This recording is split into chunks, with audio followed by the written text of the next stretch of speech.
بسم الله الرحمن الرحيم. الحمد لله الذي أنزل على عبده الكتاب ولم يجعل له عوجا قيما لينذر بأسا شديدا من لدنه ويبشر المؤمنين الذين يعملون الصالحات أن لهم أجرا حسنا ماكثين فيه أبدا وينذر الذين قالوا اتخذ الله ولدا ما لهم به من علم ولا لآبائهم كبرت كلمة تخرج من أفواههم إن يقولون إلا كذبا فلعلك باخع نفسك على آثارهم إن لم يؤمنوا بهذا الحديث أسفا إنا جعلنا ما على الأرض زينة لها لنبلوهم أيهم أحسن عملا وإنا لجاعلون ما عليها صعيدا جرزا أم حسبت أن أصحاب الكهف والرقيم كانوا من آياتنا عجبا إذ أوى الفتية إلى الكهف فقالوا ربنا آتنا من لدنك رحمة وهيئ لنا من أمرنا رشدا فضربنا على آذانهم في الكهف سنين عددا ثم بعثناهم لنعلم أي الحزبين أحصى لما لبثوا أمدا نحن نقص عليك نبأهم بالحق إنهم فتية آمنوا بربهم وزدناهم هدى وربطنا على قلوبهم إذ قاموا فقالوا ربنا رب السماوات والأرض لن ندعو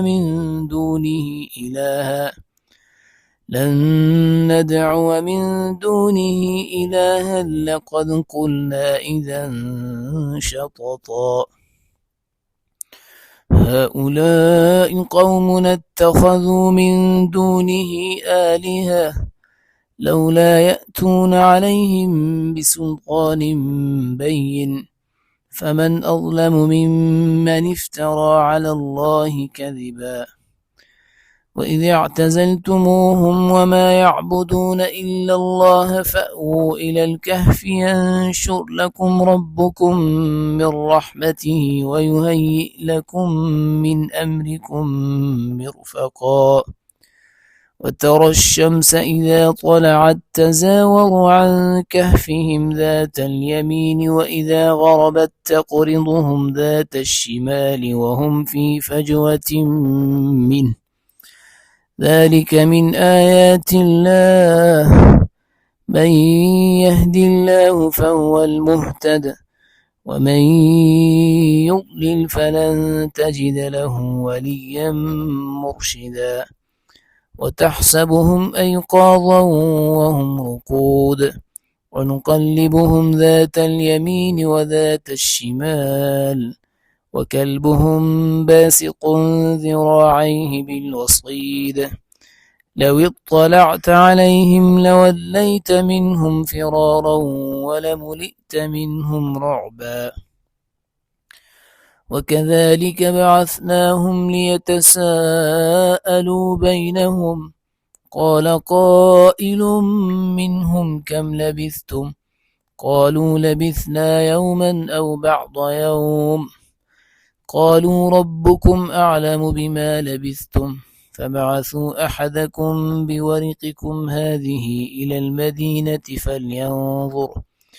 فلينظر أيها أزكى طعاما فليأتكم برزق منه وليتلطف ولا يشعرن بكم أحدا إنهم إن يظهروا عليكم يرجموكم أو يعيدوكم في ملتهم ولن تفلحوا إذا أبدا. وكذلك أعثرنا عليهم ليعلموا أن وعد الله حق وأن الساعة لا ريب فيها، إذ يتنازعون بينهم أمرهم فقالوا بنوا عليهم بنيانا ربهم أعلم بهم. قال الذين غلبوا على أمرهم لنتخذن عليهم مسجدا. سيقولون ثلاثة رابعهم كلبهم ويقولون خمسة سادسهم كلبهم رجما بالغيب ويقولون سبعة وثامنهم كلبهم قل ربي أعلم بعدتهم ما يعلمهم إلا قليل فلا تمار فيهم إلا مراء ظاهرا ولا تستفت فيهم منهم أحدا ولا تقولن لشيء إني فاعل ذلك غدا إلا أن يشاء الله واذكر ربك إذا نسيت وقل عسى أن يهديني ربي لأقرب من هذا رشدا. ولبثوا في كهفهم 300 سنين وازدادوا 9 قل الله أعلم بما لبثوا له غيب السماوات والأرض أبصر به وأسمع ما لهم من دونه من ولي ولا يشرك في حكمه أحدا. واتل ما أوحي إليك من كتاب ربك لا مبدل لكلماته ولن تجد من دونه ملتحدا. واصبر نفسك مع الذين يدعون ربهم بالغداة والعشي يريدون وجهه ولا تعد عيناك عنهم تريد زينة الحياة الدنيا ولا تطع من أغفلنا قلبه عن ذكرنا واتبع هواه وكان أمره فرطا. وقل الحق من ربكم فمن شاء فليؤمن ومن شاء فليكفر إنا أعتدنا للظالمين نارا أحاط بهم سرادقها وإن يستغيثوا يغاثوا بماء كالمهل يشوي الوجوه بئس الشراب وساءت مرتفقا. إن الذين آمنوا وعملوا الصالحات إنا لا نضيع أجر من أحسن عملا أولئك لهم جنات عدن تجري من تحتهم الأنهار يحلون فيها من أساور من ذهب ويلبسون ثيابا خضرا من سندس واستبرق متكئين فيها على الأرائك نعم الثواب وحسنت مرتفقا. واضرب لهم مثل الرجلين جعلنا لأحدهما جنتين من أعناب وحففناهما بنخل وجعلنا بينهما زرعا كلتا الجنتين آتت أكلها ولم تظلم منه شيئا وفجرنا خلالهما نهرا وكان له ثمر فقال لصاحبه وهو يحاوره أنا أكثر منك مالا وأعز نفرا ودخل جنته وهو ظالم لنفسه قال ما أظن أن تبيد هذه أبدا وما أظن الساعة قائمة ولئن رددت إلى ربي لأجدن خيرا منها منقلبا. قال له صاحبه وهو يحاوره أكفرت بالذي خلقك من تراب ثم من نطفة ثم سواك رجلا لكن هو الله ربي ولا أشرك بربي أحدا. ولولا إذ دخلت جنتك قلت ما شاء الله لا قوة إلا بالله إن ترني أنا أقل منك مالا وولدا فعسى ربي أن يؤتيني خيرا من جنتك ويرسل عليها حسبانا من السماء فتصبح صعيدا زلقا أو يصبح ماؤها غورا فلن تستطيع له طلبا. وأحيط بثمره فأصبح يقلب كفيه على ما أنفق فيها وهي خاوية على عروشها ويقول يا ليتني لم أشرك بربي أحدا. ولم تكن له فئة ينصرونه من دون الله وما كان منتصرا. هنالك الولاية لله الحق هو خير ثوابا وخير عقبا. واضرب لهم مثل الحياة الدنيا كماء إن أنزلناه من السماء فاختلط به نبات الأرض فأصبح هشيما تذروه الرياح وكان الله على كل شيء مقتدرا.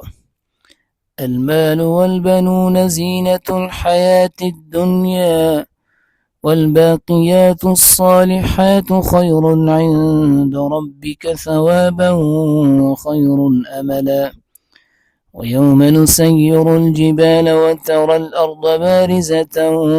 وحشرناهم فلم نغادر منهم أحدا وعرضوا على ربك صفا لقد جئتمونا كما خلقناكم أول مرة بل زعمتم أن لن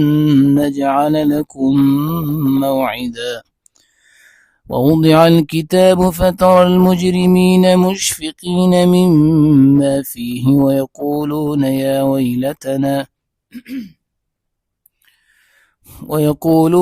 ويلتنا ما لهذا الكتاب لا يغادر صغيرة ولا كبيرة إلا أحصاها ووجدوا ما عملوا حاضرا ولا يظلم ربك أحدا. وإذ قلنا للملائكة اسجدوا لآدم فسجدوا إلا إبليس كان من الجن ففسق عن أمر ربه أفتتخذونه وذريته أولياء من دوني وهم لكم عدو بئس للظالمين بدلا. ما أشهدتهم خلق السماوات والأرض ولا خلق أنفسهم وما كنت متخذ المضلين عضدا. ويوم يقول نادوا شركائي الذين زعمتم فدعوهم فلم يستجيبوا لهم وجعلنا بينهم موبقا. ورأى المجرمون النار فظنوا أنهم مواقعوها ولم يجدوا عنها مصرفا. ولقد صرفنا في هذا القرآن للناس من كل مثل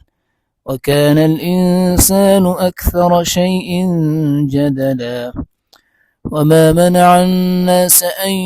يؤمنوا إذ جاءهم الهدى ويستغفروا ربهم إلا أن تأتيهم سنة الأولين أو يأتيهم العذاب قبلا. وما نرسل المرسلين إلا مبشرين ومنذرين ويجادل الذين كفروا بالباطل ليدحضوا به الحق واتخذوا آياتي وما أنذروا هزوا ومن أظلم ممن ذكر بآيات ربه فأعرض عنها ونسي ما قدمت يداه إنا جعلنا على قلوبهم أكنة أن يفقهوه وفي آذانهم وقرا وإن تدعهم إلى الهدى فلن يهتدوا إذا أبدا ربك الغفور ذو الرحمة لو يؤاخذهم بما كسبوا لعجل لهم العذاب بل لهم موعد لن يجدوا من دونه موئلا وتلك القرى أهلكناهم لما ظلموا وجعلنا لمهلكهم موعدا وإذ قال موسى لفتاه لا أبرح حتى أبلغ مجمع البحرين أو أمضي حقبا فلما بلغا مجمع بينهما نسيا حوتهما فاتخذ سبيله في البحر سربا فلما جاوزا قال لفتاه آتنا غداءنا لقد لقينا من سفرنا هذا نصبا قال أرأيت إذ أوينا إلى الصخرة فإني نسيت الحوت وما أنسانيه إلا الشيطان أن أذكره واتخذ سبيله في البحر عجبا قال ذلك ما كنا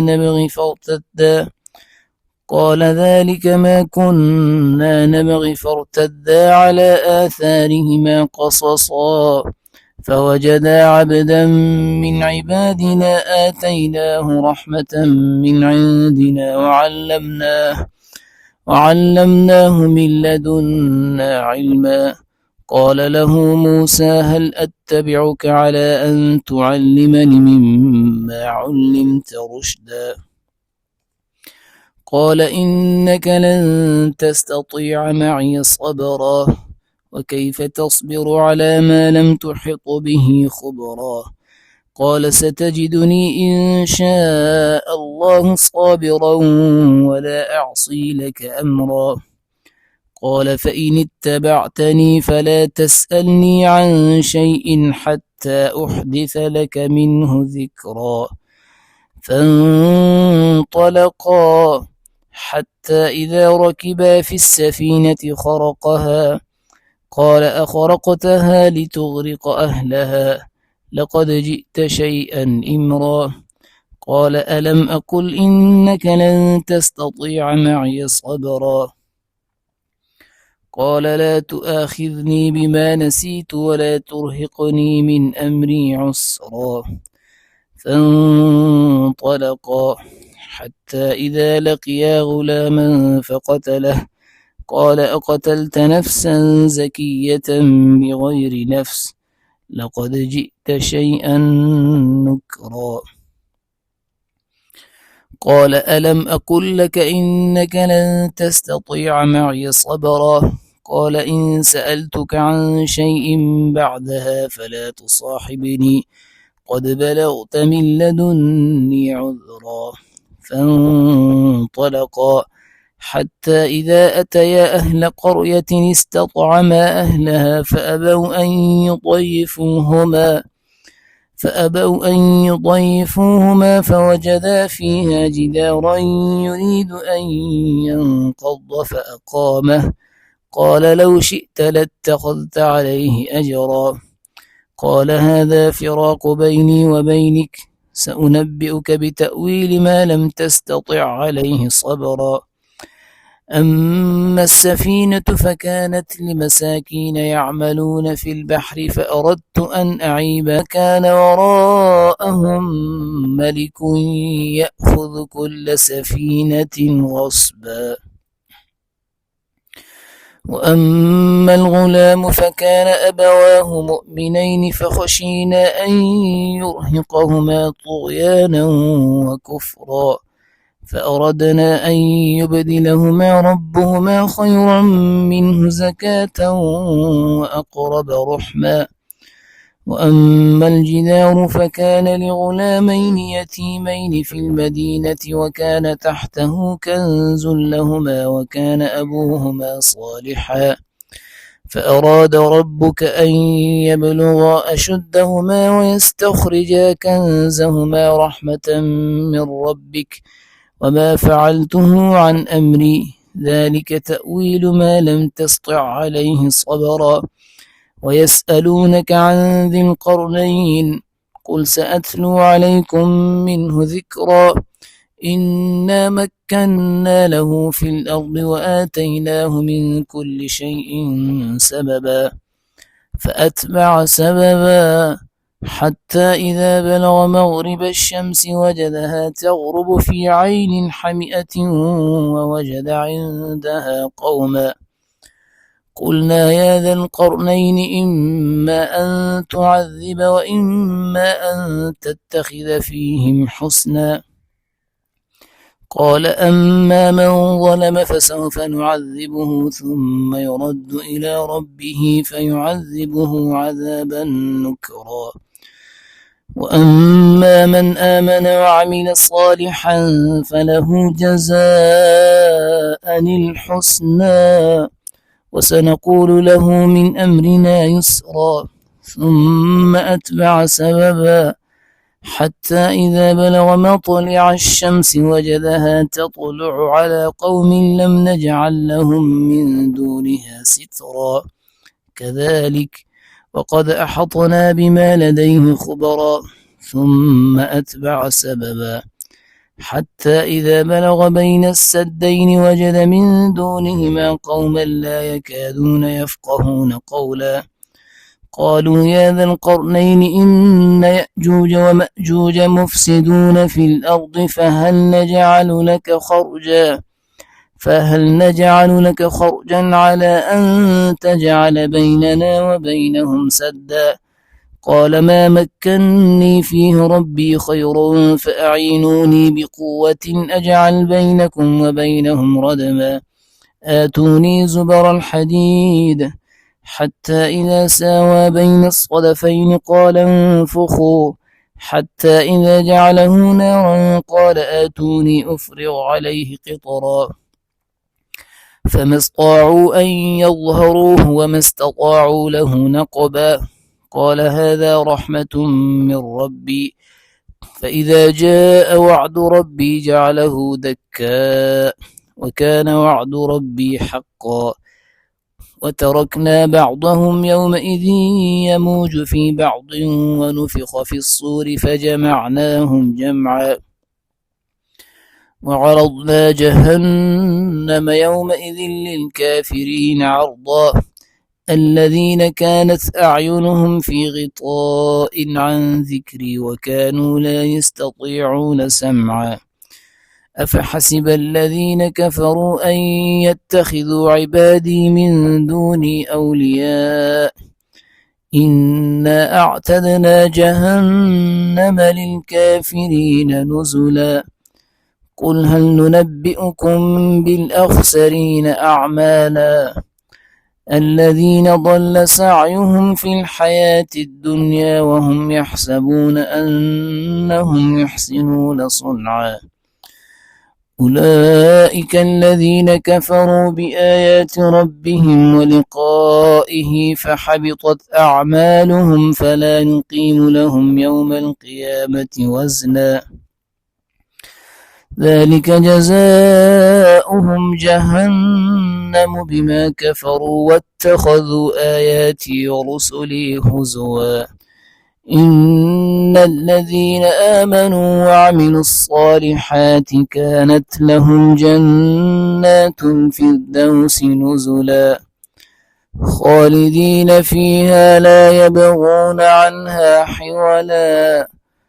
قل لو كان البحر مدادا لكلمات ربي لنفد البحر قبل أن تنفذ كلمات ربي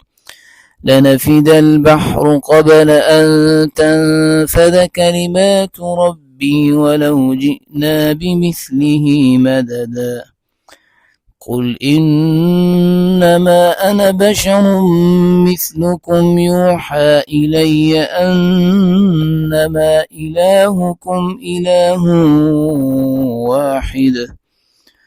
فمن كان يرجو لقاء ربه فليعمل عملا صالحا ولا يشرك بعبادة ربه أحدا. صدق الله العظيم.